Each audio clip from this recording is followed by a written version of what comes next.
Hail, Reckoners, and welcome back. Today's indie game is Blacksea Odyssey, the alpha demo. So, this is a post-commentary, meaning I'm not actually playing. I was playing this game around before recording, and it's definitely, it's rogue-ish, which means it's a little too concentration-intensive for me to have any confidence in my ability to play and talk at the same time. And this also enabled me to more readily fast forward through a little bit of the slower parts. So the main idea behind this game is you're kind of like this sci-fi old man of the sea. If you read Penny Arcade, it reminds me kind of their comic about a gritty sci-fi reboot of Moby Dick. So we're in a little like one-person sail thing. We're throwing out harpoons at these space monsters, loosely based off of fish. I don't really know. So I'm using a keyboard to control. It does have controller support. I did not try it out. I didn't really have any confidence that it would support the PS4 controller, but it might. I don't really know. So with the keyboard, we're using WASD to move around. Left mouse click throws harpoons for damage. You can see that it'll tell you how much damage you do, blocks and that kind of thing. What you haven't seen me do yet, and this is kind of the crux of the game, is you can hold down right click and I'm gonna do it here, and you can harpoon enemies. Now against these little tiny enemies, there's not a super strong incentive to harpoon them. The harpoon does do really good damage, but it fires incredibly slowly. So its main use case is like, see on these guys, they have like their big broad heads and their like little fin tails. You can harpoon the tails off, which will drastically reduce their speed and maneuverability. Against these smaller guys, they have such low HP, it's generally not time efficient to do that. Against the bosses, it's crucial and necessary, and I don't think you can beat them unless you harpoon things properly. So here we've just picked up our first usable item, and this is key. That's a healing item. What it'll do is restore, I believe, 50 HP over the period of 30 seconds. It is, in my opinion, by far the most important item currently in the game, because like most roguish games, it's one of the driving factors is attrition, so anything that helps combat attrition is useful. Other items we'll see are one that deploys bombs in kind of an X pattern from the ship, which is a little hard to use just to hit with, but it's cool enough. There's one that increases your attack speed, which is very cool. There's one that doubles your damage, but also doubles the damage you take, which I usually just use out of combat because, again, I don't want things that enhance attrition. There's one more I'm missing, I think. I don't know.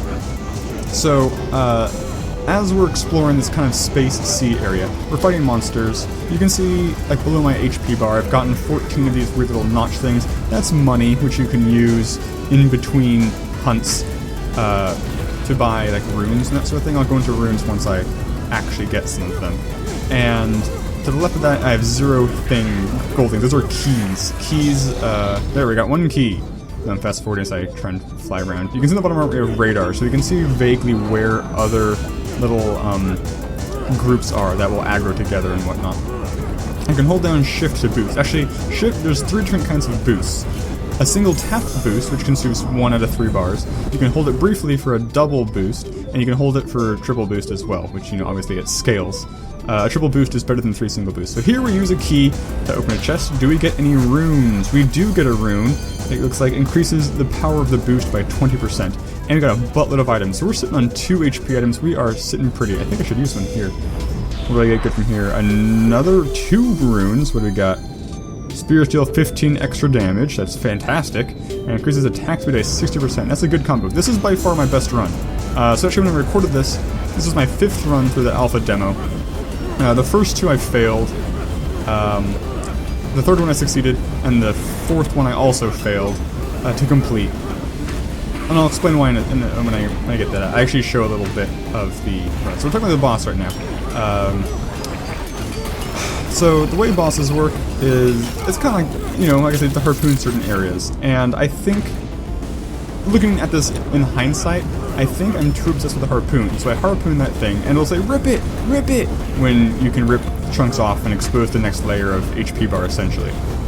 And I think early on in this fight, and I'll repeat this mistake later on, I harpooned too early. And that has a huge detrimental effect on my maneuverability, because, you know, it's pulling on you. You're like, you're harpooned to this beast. So I think what I should be doing is harpooning only when it's necessary, because you have to charge the harpoon and then slow to fire, and you can't fire until you pull it back, so if you miss, it sucks, and it's just a pain in the butt.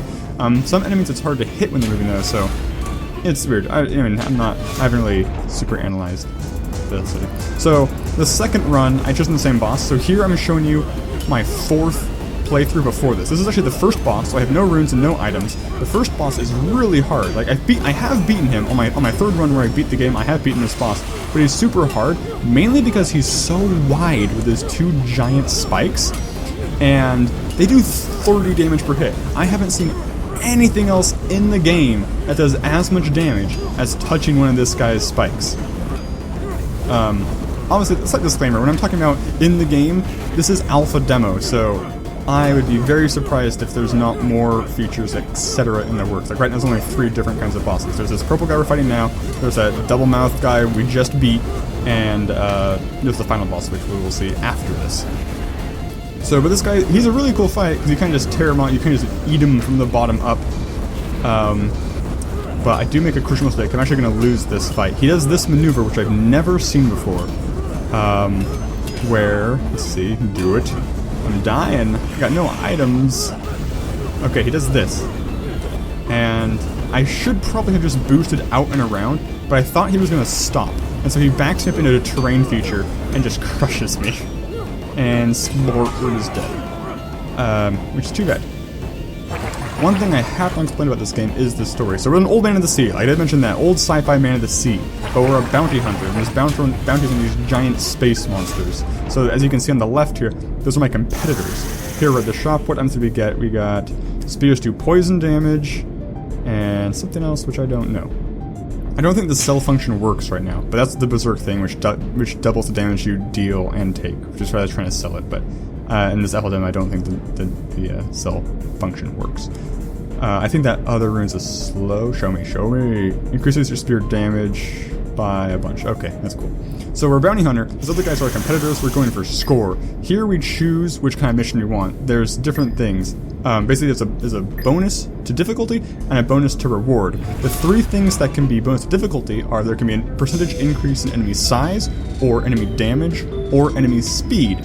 The bonuses that you can possibly get are bonuses in like a key drop rate, a bonuses in like a treasure-ish, an enemy that'll drop treasures itself, not just chests rate, and a bonus in I think chest frequency.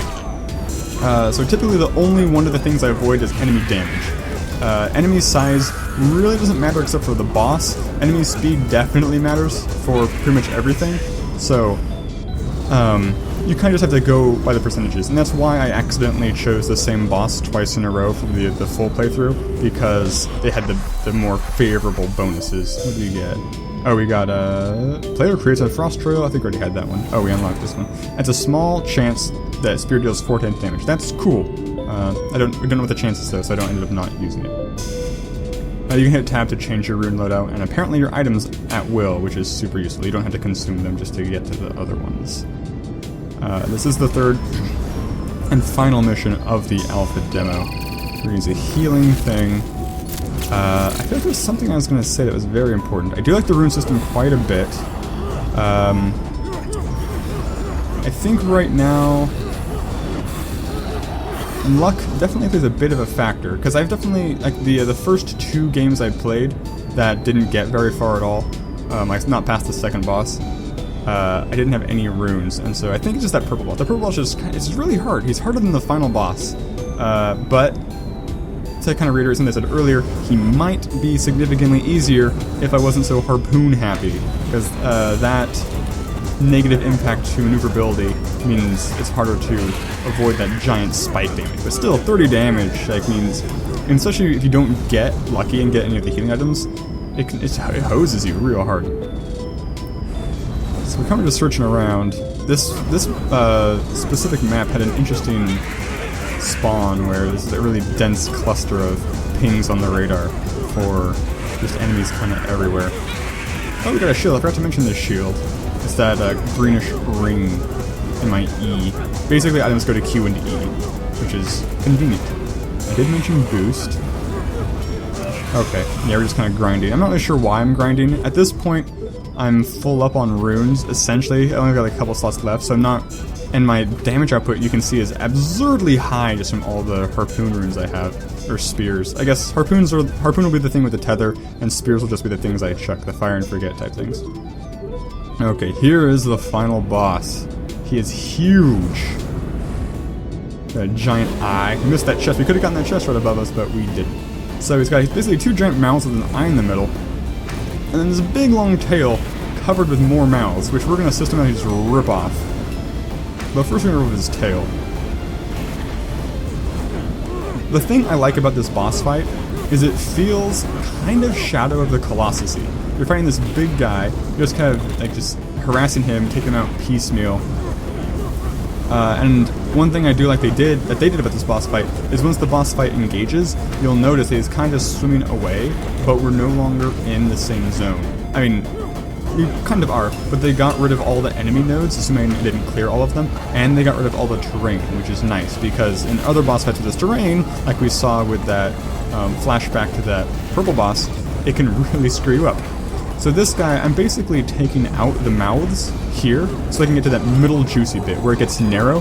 We're kind of supposed to break those and tear those off. You know, similar to what we were doing with the other purple crystal boss, it's just kind of wear him away. And here I am, again, harpooning really early, kind of like a doof. So, again, don't know if I need to do that, but it helps.